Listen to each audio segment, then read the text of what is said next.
Hello viewers, in this video I'll be going over Apple, ticker symbol AAPL.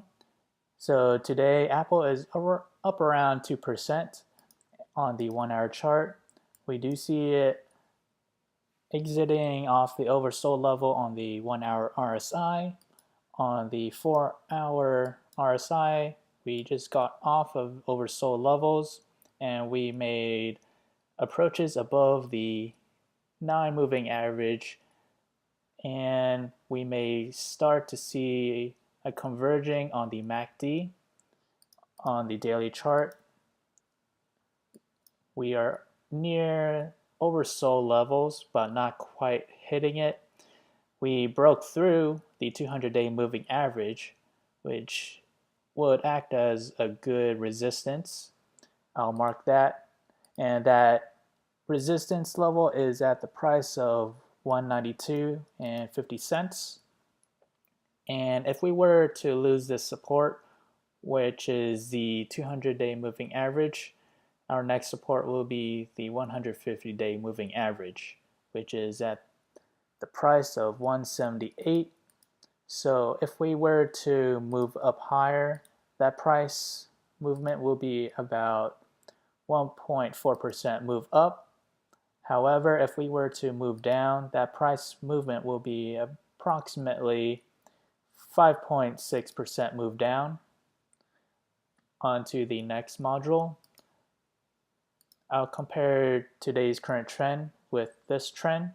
I'll point out why these two trends are similar. This trend dated back to June 21st, 2013 to September 17th, 2013. So let's get started. So what we had here in the beginning of the trend is we started off right on the middle Bollinger Band, and then we proceeded to stay in up channel for several weeks, and we see that it respected the middle Bollinger Band, bounced off several times, and then we finally broke through in down channel right here, and we see right down here touching below the bottom Bollinger Band. So we see that instance here. What we have here in the beginning of the trend started off on the middle Bollinger Band, and then next we have a channel for several days respecting the middle Bollinger Band for several weeks. Next we have it quickly breaking through the support, and this is where we are currently at in the current trend. As you can see, the candlestick were briefly below the bottom Bollinger Band, as you can see here in the current trend below.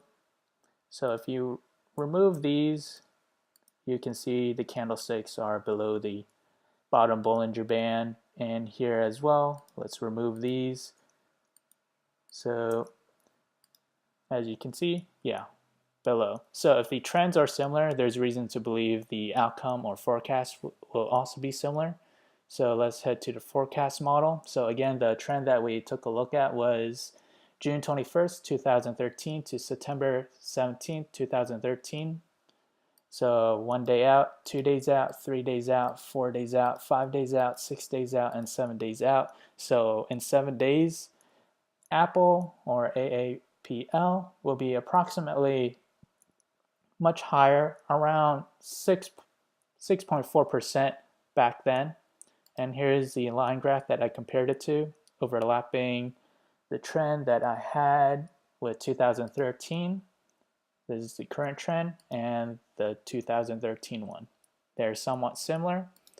And that is all. If you enjoy this content, feel free to like, subscribe, and thank you for watching.